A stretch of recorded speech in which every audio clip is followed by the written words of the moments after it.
ขอความเจริญในธรรมและความผาสุกทางใจจงได้มาบังเกิดมีแก่ท่านสาธุชนคนดีผู้เจริญในศีลในธรรมทุกท่านพร้อมกันนี้ขอยกมือ10 นิ้วกราบอาราธนาเอาคุณพระพุทธเจ้าคุณพระธรรมพระสงฆ์คุณพ่อคุณแม่คุณครูบาอาจารย์ผู้ประสิทธิ์ประสาทวิชาความรู้บุญศีลบุญทานสิ่งศักดิ์สิทธิ์ทั้งหลายอันมีพระสยามเทวาธิราชพระบรมธาตุดอยสุเทพและครูบาเจ้าศรีวิจัยเป็นต้นขอได้โปรดมาอภิบาลปกปักรักษาพระสงฆ์พระเจ้าพระเนนเถนน้อยและท่านผู้รับฟังรายการทุกคนทุกท่านเพื่อปากันมีความสุขกายสุขใจ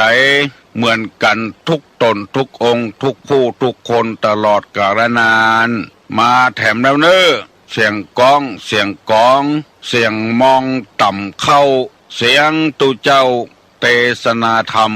มาเยี่ยมมาใจ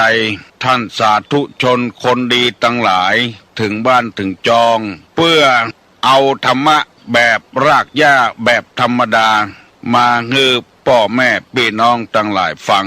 ก่อนที่จะได้ฟังนี้ขอเชิญชวนมวลพุทธบริษัททั้งหลายไหว้พระเหมือนกับนักมวยไหว้ครูระลึกถึงครูบาอาจารย์ก่อนผู้ที่ไปแสวงหาสัจธรรม4 อสงไขยปลายแสนมหากัปและ10 ชาติปางสุดท้ายได้เกิดมาเป็นพญาเวสสันตละตาลเข้าของทรัพย์สมบัติสละบัลลังก์ไปบวชเป็นพระฤาษีตาลเมียตาลลูกบำเพ็ญขนาดหนักจนได้ตรัสรู้เฮาไหว้ครูบาอาจารย์เนี่ยก่อนเนออาลังหังสัมมาสัมพุทโธภควาพุทธังภควันตังอภิวาเทมิกราบสวากขาโตภควตาธัมโมธัมมังนัมสสามิกราบสุปฏิปันโนภควโตสาวกสังโฆสังฆังนะมามิกราบหันทัพไมยังพุทธัสสะภควโตบุพาภะคณะมะกะลังกะโลมาเสนะโมตัสสะภควโต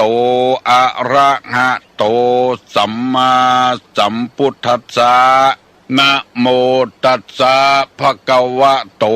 อะระหะโตสัมมาสัมพุทธัสสะนะโมตัสสะภควโตอะระหะโตสัมมาสัมพุทธัสสะ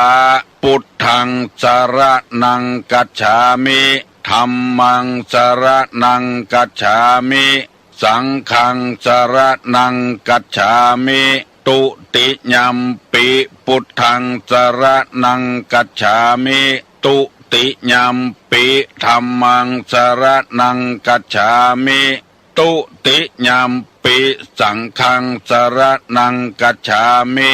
ตติยัมปิพุทธังสรณังกัจฉามิตติยัมปิธัมมังสรณังกัจฉามิตติยัมปิสังฆังสรณังกัจฉามิอิติปิโสภะคะวาอะระหังสัมมาสัมพุทโธวิชชาจรณะสัมปันโนสุขโตโลกาวิทูอนุตตโลปุริสาธัมมสารถิสัทธาเทวมนุสสานังพุทโธภควาติสวากขาโตภควตาธัมโมสันติติโกอากาลิโกเอหิปัสสิโกโอปนะยิโกปัจจัตตังเวทิตโพวินยูหิติสุปฏิปันโนภควโตสาวกสังโฆ อุจุปฏิปันโนภะคะวะโตสาวกสังโฆญาญะปฏิปันโนภะคะวะโตสาวกสังโฆ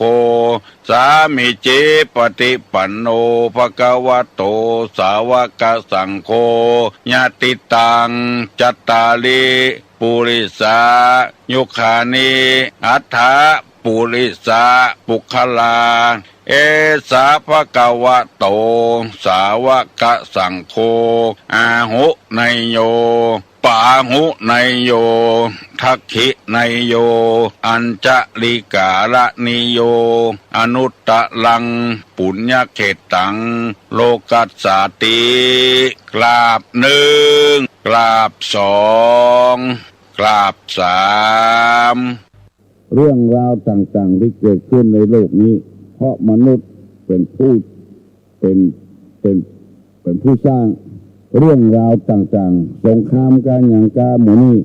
เป็นน้ำมือของมนุษย์ร้อนปลูกผักปลูกไม้แต่งปุ๋ยแต่งยาฆ่าแมลงหมู่นี้มนุษย์ทั้งนั้นแต่งหอยอเงินแต่งถนนหนทางเรื่องราวต่างๆเดินขบวนการประท้วงการเผาบ้านเผาจอมกันการเกิดฆ่าฟันบันแตงเพราะน้ำมือของมนุษย์ทั้งนั้นมาใจไฟแต่งไฟแต่งอันนี้ได้อธิบายไปแล้วเวลาตกต่ำจะพบสัตว์ลูและมิตรที่แท้จริงก็อธิบายไปแล้วอสรพิษคิดว่าร้าย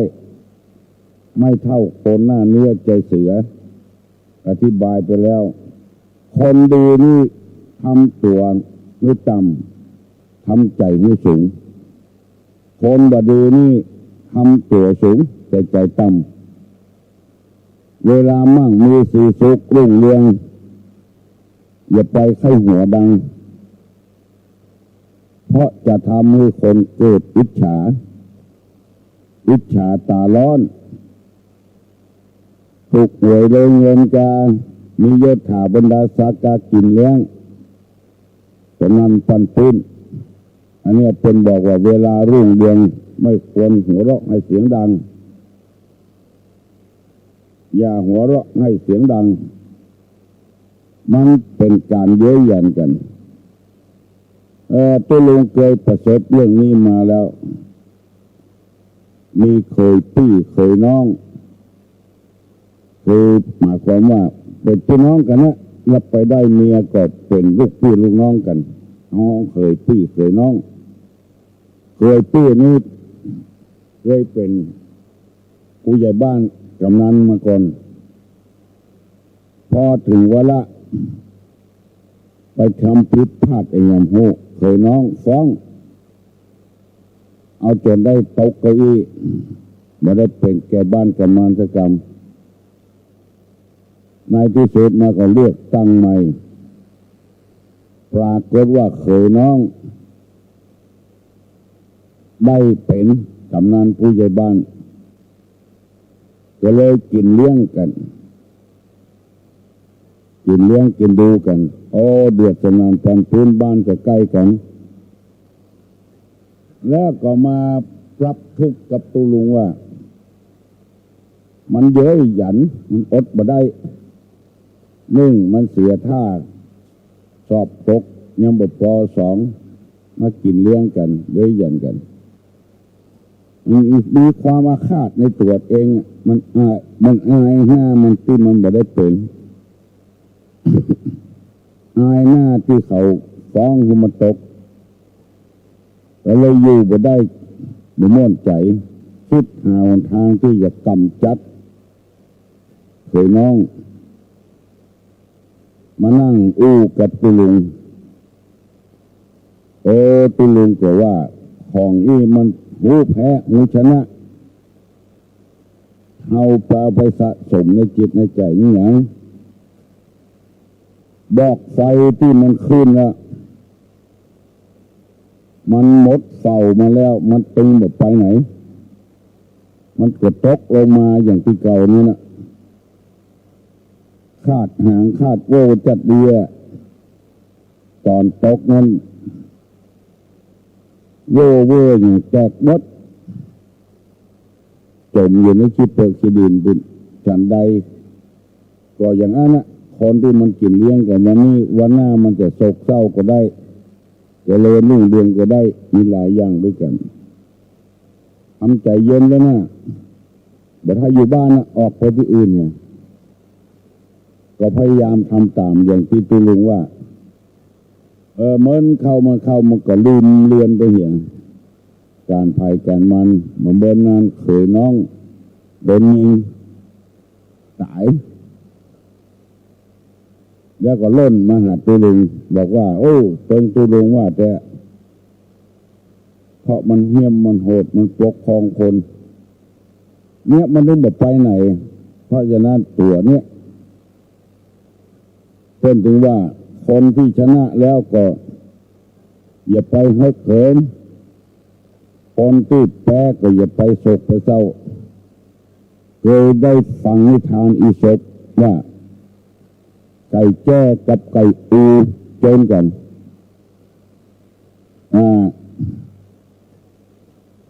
ไก่แจ้นี่มันตัวน้อยไก่อูมันตัวใหญ่ข้ามไก่แจ้ไปที่ไหนก็ซับดิดไก่แจ้ก็หอมความทุกข์ความยากไว้เมื่อใดกูยังไงสักเดือมันเจื้อไผ่เจื้อมันวันนี้ไก่อูก็จนไก่แจ้จนแล้วไก่แจ้ก็มอบการไก่อูก็ดีใจขึ้นอยู่บนหลังคาขันเย้ยหยันไก่แจ้คำเดียวมีเยี่ยวมาโฉบเอาไปเนี่ยมีหงมีเหลวย่างมาไปกินเนี่ยไก่แจ้ดีใจขึ้นมาเนี่ยเพราะฉะนั้นคนเราจะไปอิจฉาตาร้อนกันคนที่ได้ดีแล้วก็จะได้โอหังน้ำไปอันนี้จึงทำตัวคนบอกว่ายามลู่เรืองจะไปหัวเราะน้ำไปมันต้นจะรำคาญเหมือนกับนายกบดีนี้คนที่มันเคยการมาแล้วมันก็พยายามจะเอาคืนจนได้เนี่ยยังกับเนี่ยปตกเชียงไผ่ก็ว่านายกดีรัฐบาลชุดนี้ดีแต่งก๊อกแต่งแข้งอย่างก็ได้ขายไล่เก็บเอากวางเอาเดี้ยงเอากระเบื้อมาสตับแล้วก็เอาขายได้สตางค์กันพออยู่พอกินกันยิบพายิบพัวกันแต่ยังบ่ดีเตี้ยมันเสาะหาพิษจนได้เพราะมันแค้นในใจเองอู้กันง่ายๆว่าจะไปอวดตัวเถอะไปฟังตัวเถอะกวาดเป็นกวาดไปตัวน้อยอันนี้สุภาษิตเวลารุ่งเรืองอย่าหัวเราะเสียงดังคนเฒ่าคนแก่เป็นกล่าวไว้อย่างนั้นฝากไว้นี่กับพี่น้องสิบสาวชาวบ้านพี่น้องวงศาคณะญาติมันหัวมันเสียงดังแล้วมันเฮียนแบบกันอย่างปลูกอย่างเนี้ยปลูกต้นไม้ต้นตอกปลูกลิ้นจี่ได้กำไรดีเอาคนอื่นเนี่ยเฮียนแบบล้มไปหมดราคามันถูกมันนักเกินไปว่าตัดลิ้นจี่ออกปลูกส้มเป็นเรื่องนี้ส้มปลูกเนาะเพราะว่าคนได้เงินมันให้หัวเสียงดังอันนี้เป็นต้นได้นำมาเสนอพี่น้องทั้งหลายเป็นธรรมะกุเจ้าวันนี้จะนำเอาธรรมมาเสนอคือพี่น้องทั้งหลายว่าด้วยธรรมชาติว่าทุกอย่างมันจะสนองกันอย่างใดเฮารู้อย่างใดมันก็ได้ผลอย่างนั้น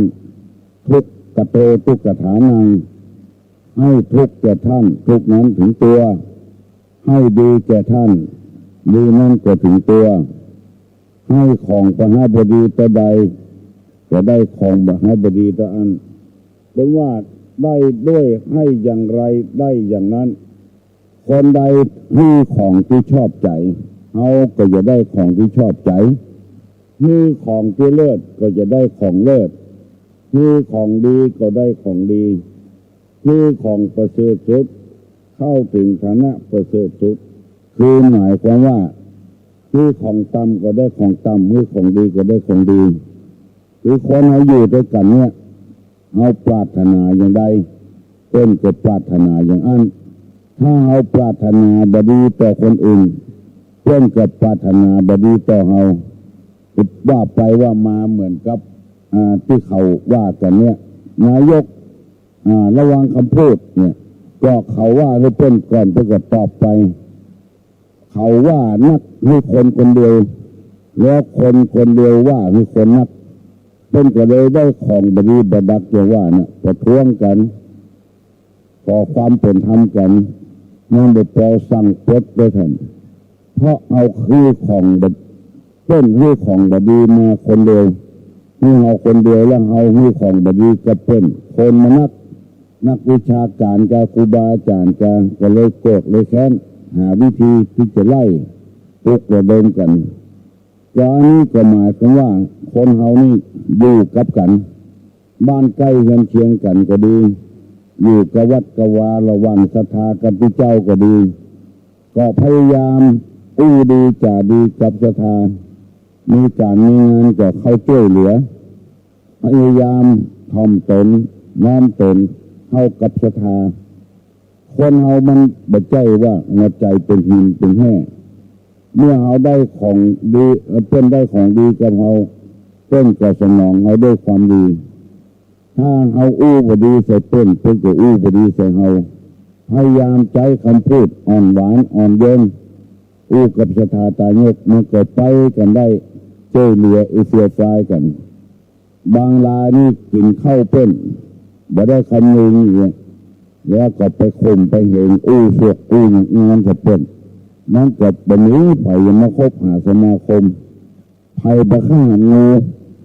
จนมันเฉียดแต่เพราะว่ามันมีพิษคนก็บอกใกล้บอกใกล้หันเสือสิงกระติงแรดคนก็บอกเข้าใกล้เพราะมันตัวใหญ่มันมีพิษคนก็บอกลื่นบอกเกยก็เพราะเหตุนั้นทันใดการอ่อนน้อมอ่อนเย็นซึ่งกันและกันเมื่อเรามีของที่ชอบใจเราก็ได้ของที่ชอบใจได้ของเลิศมีของเลิศก็ได้ของเลิศมีของดีก็ได้ของดีมีของประเสริฐก็เข้าถึงสิ่งที่ประเสริฐบางคนมาอยู่ในหมู่บ้านมาใหม่หมูจักไผ่บัตักไผ่แล้วก็บ่ม่วนอยู่บ่ม่วนเพราะบ่มีเพื่อนมีฝูงก็เพราะตัวบัตักเพื่อนก่อนตัวคนเดียวบัตักเพื่อนบ่อู้เพื่อนมีการมีงานด้านเหนือด้านใต้เพื่อนช่วยเหลือการตายเป็นเมนเน่าแต่หอเงินบ่ไปช่วยไผ่แจ้งมากับพนักงานข้ามมาเข้าบ้านเนี่ยถึงตัวมีการมีงานก็ย่างเดียวกันนี้ล้างถ้วยก็ได้ล้างคนเดียวยืมถ้วยยืมโต๊ะยืมตังก็ได้ยืมคนเดียวไผ่ไปช่วยเนี่ยคือของอย่างไรก็ได้ของอย่างนั้นเฮาบ่ไปช่วยไปเติมเพิ่นมีปลอยมีลามทุดนาที่จะย่างให้กำบังย่างขายครัวกาไปให้ไปสวนในกาโอ้ปัญหามีนักได้คือเป็นอย่างใดก็ตัวได้อย่างนั้นบางคนนี่เจ้การเจ้างานเป็นคนตุกคนเนี่ยคนไม่มีฐานะตัวใดมีการมีงานเนี่ยฮับอาสาเจ้เวลามีการมีงานอย่างโอ้คนนักหน้าปาปั้นช่วยเหลือก็เพราะว่านี่เป็นจะได้ตัวก็ได้อย่างนั้นถ้าจังเมียก็จังผัวถ้าจังลูกก็จังพ่อจังแม่ถ้าจังศรัทธาก็จังที่เจ้าถ้าจังที่เจ้าก็จังศรัทธาอันนี้เป็นเผยออกมาเพื่อจะให้คนเราเนี่ยให้แต่ของดีๆให้แก่กันรู้กันโล่งทรงจังว่ามีเท่าใดก็ให้กันต้องอันช่วยเหลือกันนี่เถอะเพราะศาสนาพุทธนี่เป็นศาสนาที่ช่วยเหลือกันไฟไหม้กันน้ำท่วมกันบอกว่าที่ใกล้ที่ไกลศ ศาสนาใดจะชาติใดช่วยเหลือเพิ่นผลที่ได้รับก็คือความช่วยเหลือจากคนทั้งหลายเพราะฉะนั้นพระพุทธเจ้าจึงเสียสละบ้านจองของตีให้มาสาโตลูกเมียบ่เอาอย่างสักอย่างแสดงอโมกขธรรมเสียสละช่วยบ้านช่วยเมืองช่วยกันเป็นวัดเป็นวาและผลจะปรากฏขึ้นมาได้ของดีได้ของใจได้ของงามหมู่นี้เป็นต้นตัวลุงได้นำเอาธรรมะมาเสนอให้พี่น้องทั้งหลายได้ฟังกูวันเพื่อเฮานั้นจะได้ปรับตัวปรับใจได้คนเฮานี่มันฝืนใจได้หรือบ่ใจเหมือนกับอย่างอื่นนกนี่มันกินก็หน่อยไม้ก็กินก็หน่อยไม้นะนกบางตัวก็ชอบกินแมลงก็กินก็แมลงแต่คนเฮานี่กินได้หลายอย่างเปลี่ยนจากกินมาเป็นพักเปลี่ยนจากพักมาเป็นกินเป็นปลาได้ฮับได้กี่อย่างเพราะฉะนั้นคนเฮาก็ต้องฮับได้งานเมื่อรุ่งเรืองจะหัวเราะเสียงดังคือของอย่างใดจะได้ของอย่างนั้นคนเฮาปรารถนาของดีก็จะได้คือของดีก็จะได้ของดีปรารถนาอันใดก็จะสมปรารถนาได้ของดีมาเอาของดีให้เพิ่นก็ได้ถูกต้องอันนี้เป็นคำสอนในธรรมะพุทธศาสนาเป็นสอนไว้ก็อยากจะให้พี่น้องทั้งหลายตัวตุลุงไปไหนมาไหนห้องตุลุงเทศในวิทยุฟังถึงวันมีคนตักคนอูกก็เพราะว่าเขาให้ของดีๆกับชาวบ้านชาวจองให้จะมาจังเอามาด่ามาแจ้งเขาก็ไม่ได้เพราะเราเป็นคนเอาของดีๆมาฝากพี่น้องศิษย์ชาวบ้านทั้งหลายขอเงือท่านผู้ฟังทั้งหลายกูคนมีความสุขบันหวันใจหิมากล้าขึ้นอยู่กันคือม่วนเน้อจะไปก่อทะเลาะวิวาทอย่างกันวันนี้ถ้าเอาดีวันพุธก็จะดีกันต่อไปชุมชนจะได้เข้มแข็งขึ้นตั้งอกตั้งใจรับปอนเนอสัปปีติโยวิวัชชันตุสัพพะโรโควินัสสตุมาเตภวะตวนตะราโยสุขีตีคายุกูภวะอภิวาทนะสีดิสนิจจังวุธาปัจจายิโนจัตตาโลธรรมาวัฏันติอายุวันโนสุขังปลัง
สากว่ามือไหวเจ้าปีนายน้องที่เคารพทุกท่านครับสาระธรรมกำเมืองครับปิกมาปะกับเจ้าปีนายน้องเขาแล้วนะครับอยู่จากกันที่นี่ด้วยเรื่องราวสาระที่มีอยู่ในธรรมเมืองของเขานะครับวันนี้ก็ปิกมาอู้จากันกับกำพร้าเล็กในครับทำข่าวที่ปออาจารย์บุญคิดวัชรศาสตร์ของธาราทองการพิมพ์นะครับเนาะได้เรียบเรียงเอาไว้ครับผมเอาเนื้อหาสาระที่มีอยู่ในธรรมเนี่ยนะครับมาเล่ามาอู้มาจาให้กับเจ้าปีนายน้องของเราได้ฟังกันนะครับเนาะฟังกันไปม่วนกันไปกรรมวิบากของสุมาลากรรมวิบากของบัวตองครับหนอนลักแมวเปิ่นมาบ่ได้นี่นะครับเนาะน้อยเดียวได้แต่นะครับกรรมวิบากอันนั้นนะครับเนาะเนี่ยเวลาจะเอาสัตว์อันอย่างมาเลี้ยงนี่นะขอเจ้าของเปิ่นนี่ก่อนขอเปิ่นให้ก่อนแล้วก็อันก่อยเอามาเลี้ยงนะครับเนี่ยถ้าลักเอาเปิ่นมาเนี่ยเหมือนอย่างเงี้ยนะครับเนาะแต่นะมาโดนจัดนี้ก็เลยมาโดนปัดป่อปัดแม่กันนะครับอันสุมาลากับบัวตองกับอยู่กับปู่ยักษ์ไปกันนะครับเนาะถึงแม้ว่าจะอยู่ในปราสาทนะอยู่ปราสาทราชวังอันอย่างตั้งหลายกันแล้วแต่มันอยู่กับยักษ์ลูกนะครับจะให้มันม่วนมันงั้นเหมือนกับอยู่บ้านคนมันตึงเป็นนะครับเนาะโอ้ใจสั้นตึกตึกตักตักกันนะครับอันนั้นแต่ว่าปู่ยักษ์มันก็ฮักเหมือนลูกนะอันแต่ว่าอย่างว่านะครับเนาะมันถึงอดกึดใจบ่ได้นะครับถ้ามันโคตรเข้ามาบ่ได้ยับเฮากินเนี่ยเฮาเนี่ยจะได้ใหญ่นะแต่ก่อนเนี่ยได้นะครับหนีก็หนีบ่ได้ลูกเพราะว่าตัวเก่าบ่ฮู้ตี้บ่ฮู้ตางบ่ฮู้ตี้ซะที่ทรงสักอย่างนะครับ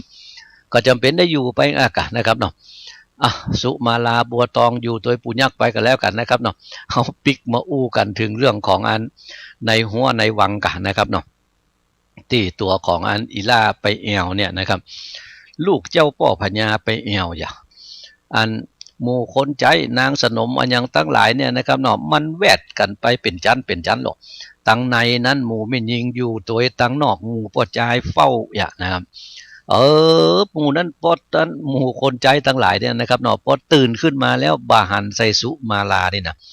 โหไปที่ไหนตั้งใดเห็นนี่หายนะอันหมู่นอนเฝ้าหมู่นอนหิมหันแต่เนี่ยนะครับเนาะตื่นขึ้นมาปอบาหันใส่เลี้ยวซ้ายแลกว่าลูกสาวป่อปัญญาได้เตี้ยวไปเอาตำนี่ก้านี่หายนะไปซ่วมกะก็ว่าจะไปอันลุกขึ้นมาก่อนไปช่วยหน้ากันนะก็เลยปากันไปกอยกันนะครับเนาะเพราะว่าสักเตือนี่หมู่นี้นี่มันรับมันลุกก่อนลูกนั่งเฝ้าแล้วหรอพอนั้นตื่นขึ้นมาแล้วจะไปที่ไหนอย่างใดมันหู้มันหันอย่างนะครับเนาะปาไปหรอนี่ตื่นขึ้นมาปะใส่นะครับคนนั้นก็พดไปพอตัดปุ่นห้องซ่วมปุ่นคนนั้นพดไปพอที่ปุ่นคนนั้นพดไปพอที่เพกันนะครับเนาะบาป้านะครับปิกมากับมาเอิญใส่กันกับมึงเขาป้าก็อย่างอันนั้นก็บาป้าอันนั้นก็บาหันเนี่ยนะครับเนาะเอิญไปหาหมู่ตั้งนอกธรรมกะอันนั้นหันก็อันนี้หันก็อย่างเป็นเรื่องใหญ่แล้วกะประเดี๋ยวเนี่ยนะครับนอดแตกตื่นกันแล้วกะ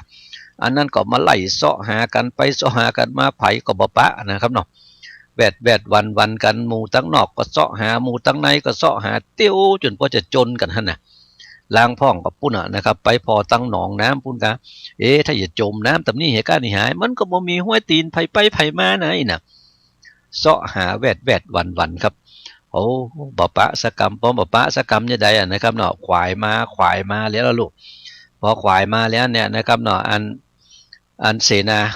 คนเป็นเก้าเปิ้นนะครับเนาะที่ป่อพญาเปิ้นใจมานะไปเอาลูกข้าไปนะก็อันบอกคือกะนะบอกคือกับหมู่นั้นทั้งหลายกันมานั่งกันนี่สู่เขามาอู้กันก้อยก่อนเนาะมันเป็นจะใดเรื่องมันเป็นจะใดน่ะก็ห้องตึงมดมานั่งอู้กันกะเอาหมู่นอนใกล้นอนหิมก่อนสู่เขานอนอย่างใดนะอันหมู่ใกล้หมู่หิมนั้นก็บอกคือฟังกันนอนตัดนี่ไหนน่ะกันยังอู้กันแป๊บอยู่ไหนน่ะลับไปตัวกันเนี่ยนะตึงบ่ได้ลุกไปที่ไหนน่ะข้าเจ้าก็รับอันลูกสาวป่อพญาสุมาลาเปิ้นก็รับนะอยู่ตัวเนี้ยน่ะแต่ก็เจ้าทั้งหลายตื่นมาแล้วบาหันนะก็ถามหมู่ที่มันนอนทัดไปทั้งนอกแถมสู่เขาหันเปิ้นออกไปยามใดบาหันอันปุ่นดำแวดไปตึงมดถามไปตึงมดไผ่ก็บาหันกันสักคนน่ะเพราะไผ่กันบาหันบาสักคนถ้าอย่างอันเฮาช่วยกันเสาะหาทำกรรมหนึ่งเสาะหาดีๆประเดี๋ยวเนี่ยนะเต้วด้วยกันเอาซื่อหน้าเป็นหมายกำแขนกันเต้วออกไปพอแล้วนะจะอยู่ที่ไหนตังใดในคุ้มในบ้านป่าไม้อันยังที่ไหนทั้งหลายได้เนี่ยเสาะพอให้หมดดินะเหมือนกับว่าเตี้ยวกำแขนกันพอนะครับเนาะกำแขนนี่เอาซื่อแน่นะคือมันตึงบ่เธอได้แป๊ดหน้าแป๊ดตาสักอันไอเตอะนะครับเนาะอันลัด ตำอันคุ้มไม้เครือเขาเถาวันอันอย่างทั้งหลายนี่นะพอกันจนเสียงมดก็ตึงมาหาบ่ได้ละนะทีนี้พอหาบ่ได้แล้วเนี่ยนะตกยามค่ำยามแรงมากับโอ้ตึงบ่ปะละถ้าอย่างอันหมู่เฮาปิกไปหาป่อพญากันแล้วกันเล่าให้ป่อพญาเปิ้นฟังกันแล้วกันเถอะอีนะประเดี๋ยวนี้บ่ปะแล้วอีนะเปิ้นจะฆ่ากะเปิ้นจะบุกจะแกงกะกันแล้วแต่เปิ้นเตอะนะเอาเปิ้นอินดูขุนนาเฮาว่ากันแล้วกันเตอะหน่อยนะก็เลยต้องปากันปิกวังกันนะครับเนาะอันนี้ก็เลยตอนปิกนี่มันตึงดับปิ้งเย็นไว้นะครับตอนมานี่แห่กันมาล่มๆล่ำๆโหลดนะครับเนาะแต่ตอนปิกนี่หน้าหมองซอกตอกกันไปหมดนะครับพอไปแผ่วในหัวในวังแล้วอันเสนาเก่าก็เลยฟังเข้าไปไหวเจ้าป่อพญาหมู่นั้นก็นั่งท่ากันอยู่ตั้งหลังนะครับเนาะแล้วก็เล่าเรื่องตึงมดให้ป่อพญาฟังกันนะโอ้ป่อพญาพอได้ยินใส่อย่างอันแล้วเนี่ยนะใจนี่มันตึงปะรู้นะลูกคนเดียวอย่านะครับเนาะแล้วลูกเม่นยิงเอาแต่ไปใจเปิ้นก็กึดนะถ้าว่าอันหมู่นี้เนี่ยมันมาลักลูกเขามันเอาลูกเขาไปฆ่าเขาก็พอหน้าพอตามันก็บัดใจนะเฮ้ยนะเสนาอำมาตย์ทั้งหลายเหล่านี้คนนั้นก็เคยเป็นคนนั้นก็เป็นลุงคนนั้นก็เป็นอย่างทั้งหลายเนี่ยนะไผก็บัญญัติลูกเฮาอย่างอันกันนี่หายนะพอสีหน้าสีตากูคนก็มันบ่มีพิรุธอันอย่างเฮ้ยนะถ้ากูจะมาโคตรให้เขาใจอำนาจสั่งฆ่าหมู่นี้ไงนะโทษเขาบ่มีเฮาเป็นเนี่ยอย่างอันมันก็จะเป็นบาปแถมมะนะแล้วแถมอย่างหนึ่งก็จะมาสร้างศัตรูขึ้นมาแถมมะนะแต่หน่อยนะป่อพญานี่ก็จิตดีเฮ้ยนะครับเนาะกืดใจนะถ้ามันเนี่ยเอาลูกเฮาแต่นี่นะมันตึงจะเล่ากันอยู่นะคนเฮาเนี่ยอันเรื่องลับเรื่องลี้เนี่ยมันตึงบ่มีในโลกนี้มันตึงจะแดงขึ้นมาสักวันนะนะถ้าอย่างนั้นก็เลยบอกให้เขาก็เอาสู่เขาทั้งหลายเฮ้ยมันหายไปแล้วก็หายไปสู่เขาช่วยกันไปเสาะหาทำกรรมวันพูกเนาะนะช่วยกันไปเสาะหาตัวทำกรรมแล้วมันเป็นจะได้นะเปิ้นก็แปลงอู้ดีนะครับแปลงใจดีนะแต่ว่าข่าวอันนี้เนี่ยนะครับเนาะพอไปแผ่วตัวของแม่พญากะแม่พญาก็คือเมียของเจ้าป่อพญานี่นะแม่ของสุมาลานี่นะหัวอกคนเป็นแม่อย่างนะครับเนาะเพราะว่าลูกหายแต่อันเอามันตึงให้ตึงห้องเราหรอกอันสลบเข้าไปปุ่นกันนะครับเนาะหมู่คนใจทั้งหลายปากันปัดปากันบียาดมยาอมยาแก้อย่างทั้งหลายก็มักกินกันนะครับกินดมจนฟื้นคืนมาแล้วปากันอันเอามาหาป่อพญากันป่อพญาก็มาบอกให้ฟังกับแม่มันเฮ้ยอันลูกเขาในน่ะข้าว่ามันตึงบ่ตายมันตึงอยู่ต่ำหน้าน่ะอันมันจะตามันยังบ่ถึงที่ตายเตื้อว่าอันน่ะเพราะว่าอันหมู่ที่เขาไปตึงมดเนี่ยข้าก็พอก้อยแล้วเนี่ยเขาตึงบ่ได้ยะอย่างคือมันน่ะน่ะก็ว่ามันจะโดนหมู่ผีหมู่ยักษ์หมู่เพชรหมู่พายตั้งหลายมันลักเอาไปหน่อยน่ะสู้เฮ้ยแปลงใจให้มันดีๆก่อนเถอะบัดถ้าไปอันว่าให้เขาอันหมู่นั้นนะน่ะเฮาว่าให้เขาไปมันก็จะซ้ำเป็นบาปเป็นกรรมกับเฮาไปธรรมะน่ะน่ะกับเมียของตัวเก่านะครับเนาะพอกับเมียของตัวเก่าไปเนี่ยนะครับนั่นก็เชื่อแต่เฮ้ยนะเชื่อแต่คนเฮามันเป็นบาปเป็นกรรมถ้าว่าอันบุญมีมันก็จะได้ปิกมาปะออกกันแถมเนาะน่ะอันตัวตามตัวของอันเจ้าปีว่าเอาไว้นะมันไถ่จะมีคนวิเศษสักคนหนึ่งที่มันมีเวทมนต์คาถามันลักเอาลูกเขาไปนะน่ะ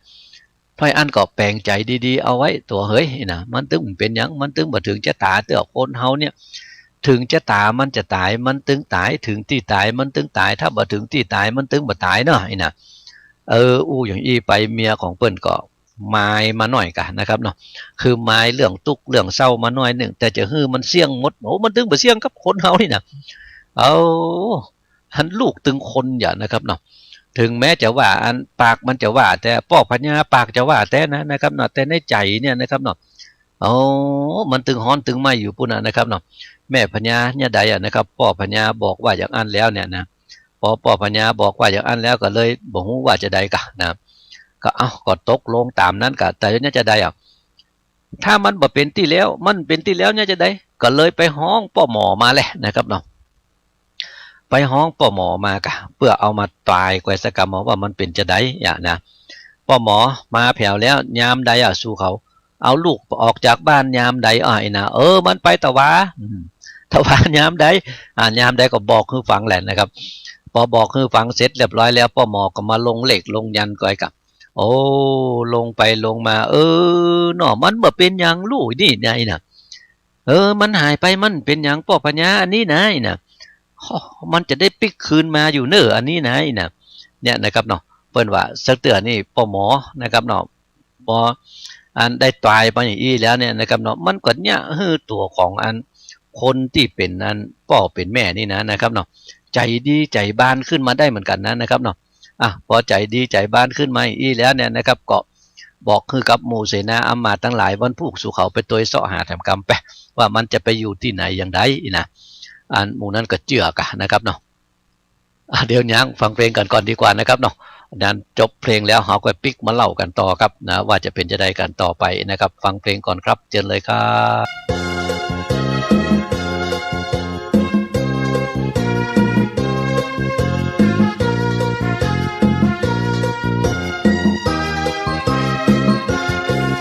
ลาบดิบมันตึงบ่เหมือนลาบคัวไส้อั่วมันตึงบ่เหมือนจีนแกมบะนาวบ่เหมือนบะออคนอู้โมบ่เหมือนคนอู้เอ็นพี่นานปันอยู่จังหวัดลำพูนพี่นานบูนอยู่ตั้งสีดงเย็นบวชแล้วบ่ได้เป็นใหญ่เป็นโตเพราะพี่นานอู้โมบ่ใจอู้เอ็นจากสีดงเย็นไปหาเพื่อนลำพูนสวัสดีเที่ยวนานปันสบายดีครับสบายดีแล้วเสี่ยวนั้นบุญเหรอสบายดีเหรอจังนั่นเนาะปีนี้ได้ลิ้นจี่หลังบ้านมาช่วยกำเหียต้นขายได้72,000เชียวโอ้ลิ้นจีต้นเดียวขายได้72,000ต้นถ้าจะใหญ่เนาะเสี่ยวเนาะอันใหญ่แต่บ่พอใหญ่หน่วยมันดกรสหวานกันลมขนาดว่าค่าเก็บขายหมดแล้วนะเขาไม่รู้ชื่อต้นมันแถม700,000ค่าเนื้อก็ให้ได้เงินก่อนฟังไปเปียขบกมาขุดหน่วยมันออกติดจำหากมันแถมลำลูบค่าเก็บไปขายได้แถม8 เข่งนะเชียวอูอย่างอีแหลกนักมะเมาะสักกำเนาะเสี่ยวเนาะ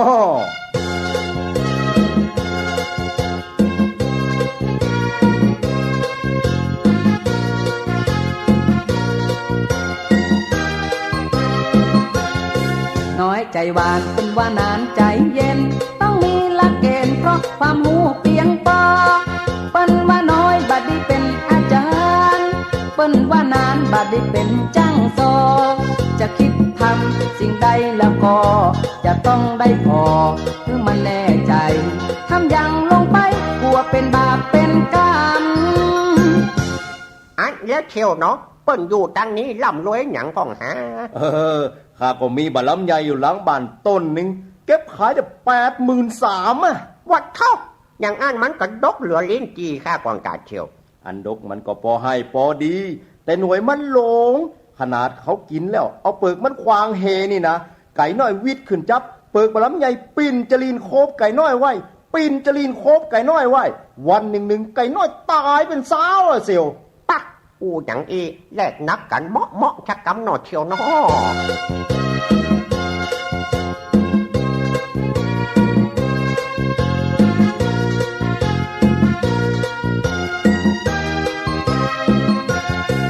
ภายในมันถึงบ่เหมือนภายนอกแล้วแต่จะชอบคิดไผ่ใจ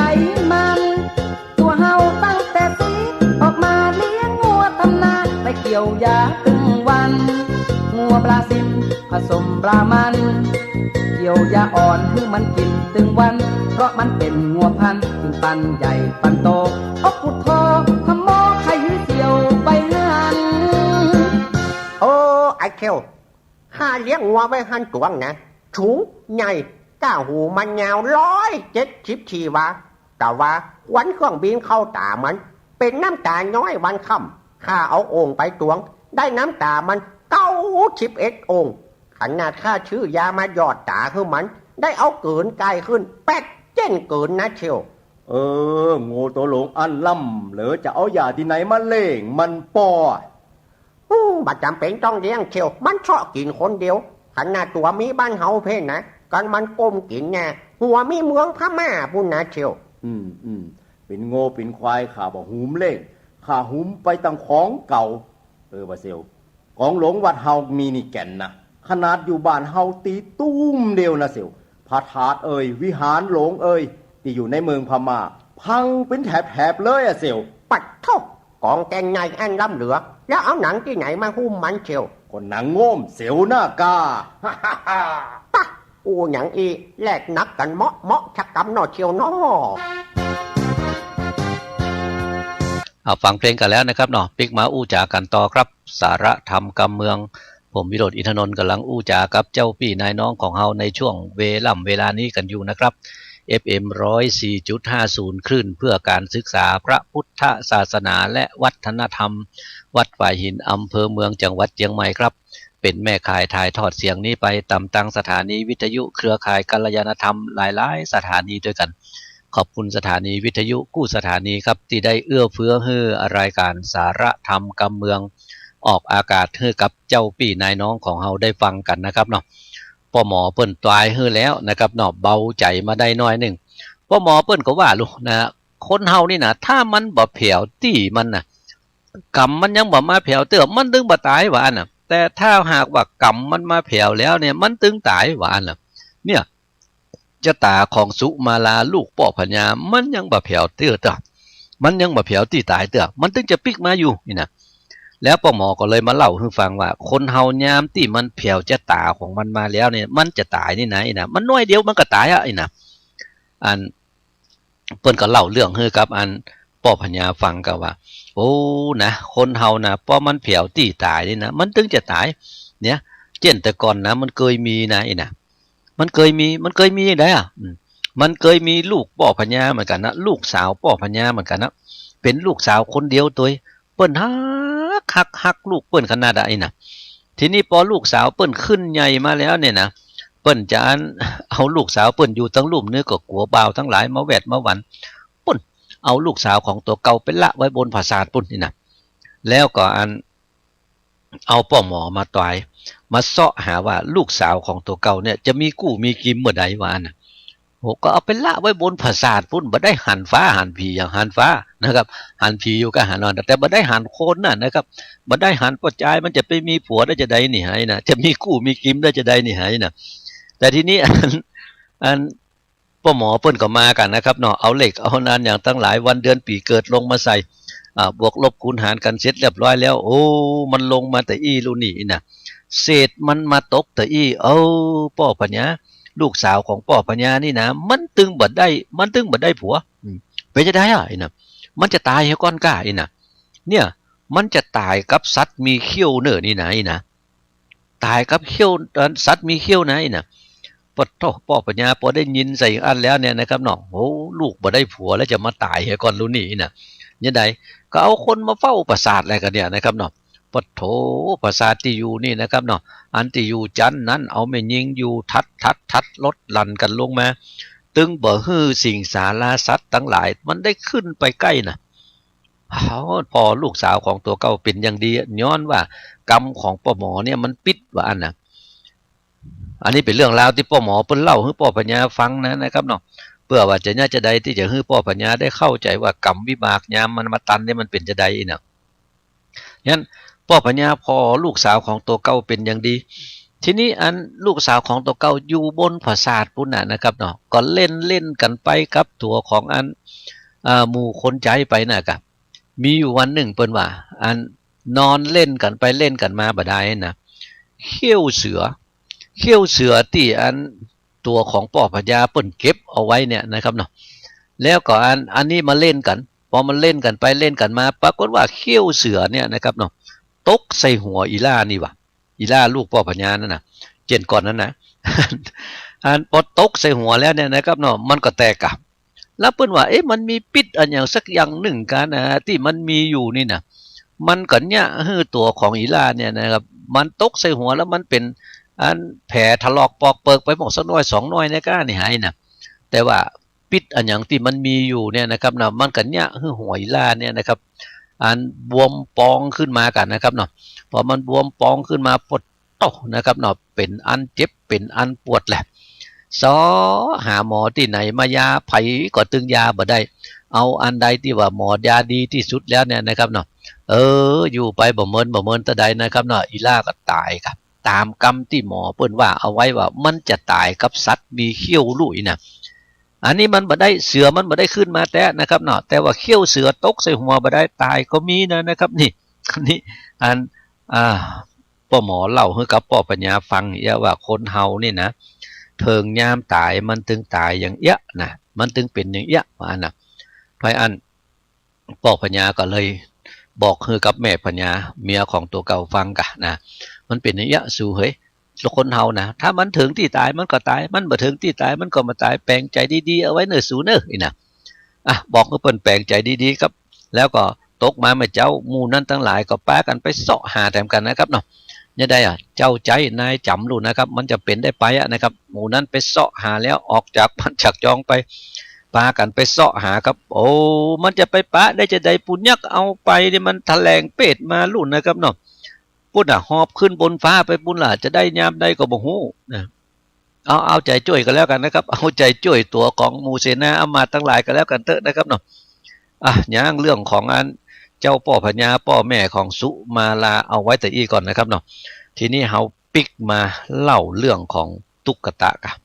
ตุ๊กตะไหนหมอตุ๊กตะกำปลาเล็กในนั่นนะครับเนาะที่มันอยู่กับแม่มันนะจำได้กันอยู่นะครับเนาะ มันไล่กันออกมาเหมือนแล้วหรอนะครับเนาะเพราะว่าอยู่กับแม่พ่อตายไปเห็นแล้วนะครับทีนี้พออยู่กับแม่ของตัวเก่าไปก็เสาะว่าหากินไปเสาะว่าหากินยังแม่ก็ไปเสาะยิบผ้านะครับเนาะไปอันตอผ้า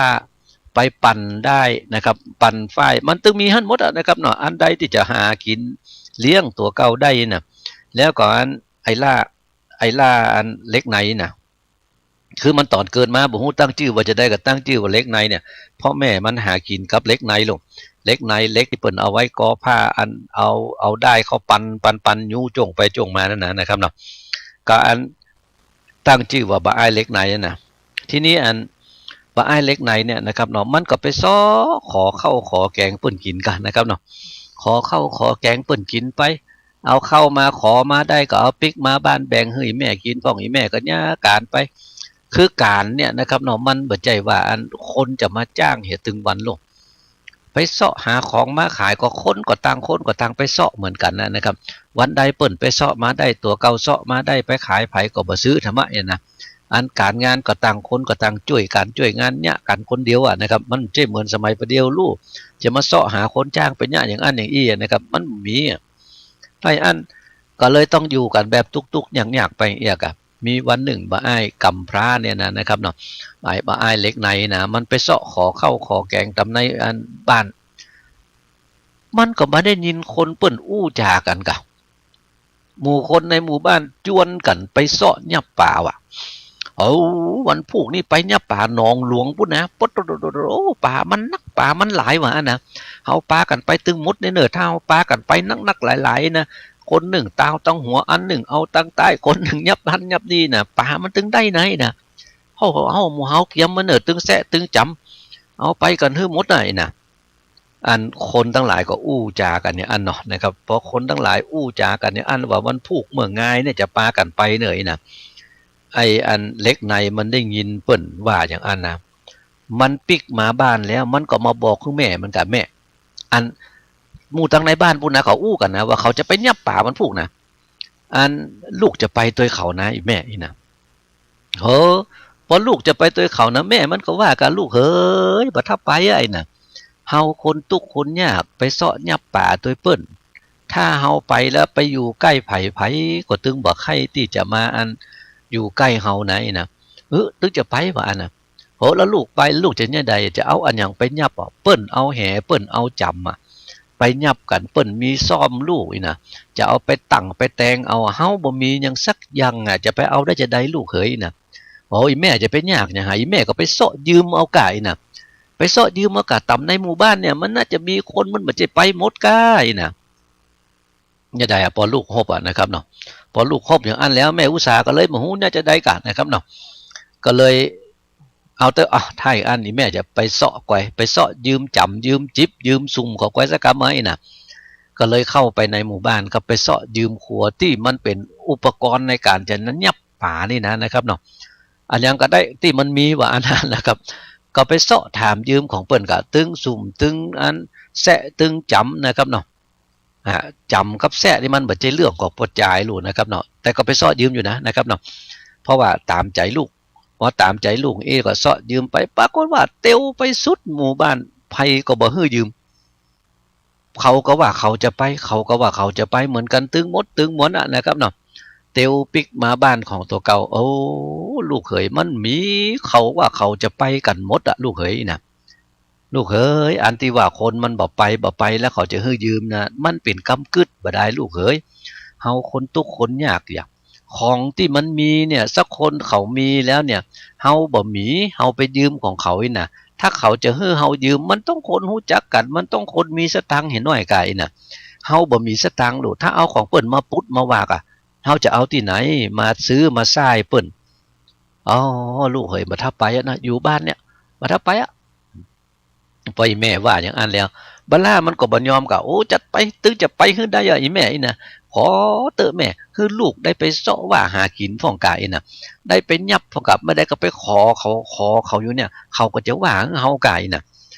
จ้างก็ขอกินบ่จ้างไปเสาะว่าหากินคนเดียวพ่องกะเปิ้นไปยับป่าก็ไปยับป่าตัวเปิ้นเนี่ยแม่ก็เลยบอกว่าจะได้โลดจนแจงล่ะถ้าอันลูกจะไปจะได้นะอันยังก็เฮาก็บ่มีสักอย่างตึงแซะตึงจำตึงเล็กตั้งเล็กแตงก็มีนะบัลล่าก็เลยมาพอไปพอมากันเล็กในอันนั้นเหรอแม่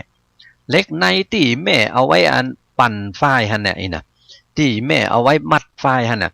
เอาอันนั้นแม่มันมีเล็กอยู่แต่ท่านลูกน่ะเอาเล็กอันนั้นมาแล้วก็อันแปลงด้ามมันเหี่ย